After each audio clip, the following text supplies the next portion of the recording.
Magandang umaga, narito na ang PTV Balita ngayon. 66% o 66% ng mga Pilipino ang pabor sa pagtugon ng Marcos administration sa alitan ng Pilipinas at China sa West Philippine Sea. Ito ang lumabas sa isinagawang tugon ng masa survey Octa Research. Nasa 13% naman ang hindi sumang-ayon habang 19% ang hindi makapagsabi ng tiyak na pananaw. Pinakamataas ang antas ng pagsang-ayon sa National Capital Region na umabot sa 70%.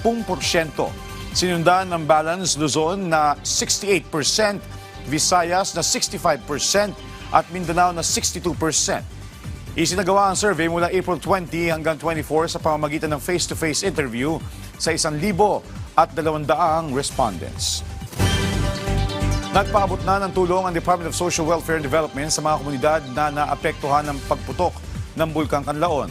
Nagtungo ang mga Angels in Red Vest ng DSWD Field Office Negros Island Region sa Masulog Elementary School at JBC MHS Uptown Campus na nagsisilbing evacuation centers para mamahagi ng mga kahon ng family food packs. Patuloy din ang pakikipag-ugnayan ng DSWD sa mga lokal na pamahalaan at iba pang ahensya para matiyak ang maagap na paghahatid ng kinakailangang tulong at suporta sa mga komunidad na naapektuhan ng pagputok ng bulkan.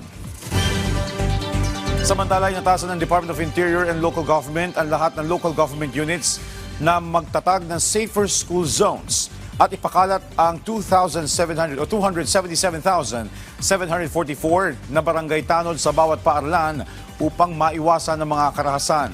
Ang direktiba ay nilabas ng DILG upang hindi na maulit ang insidente ng pamamaril sa San Jose National High School sa Tacloban City.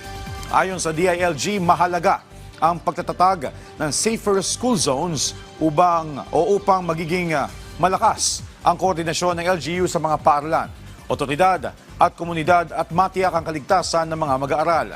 Lumabas sa datos ng DILG na mayroon 277,744 na barangay tanod sa buong bansa o mula sa 42,010 barangay. At yan ang mga balita sa oras na ito. Para sa iba pang updates, i-follow at ilike kami sa aming social media sites sa @PTVPH. Ako po si Joshua Garcia para sa Bayan.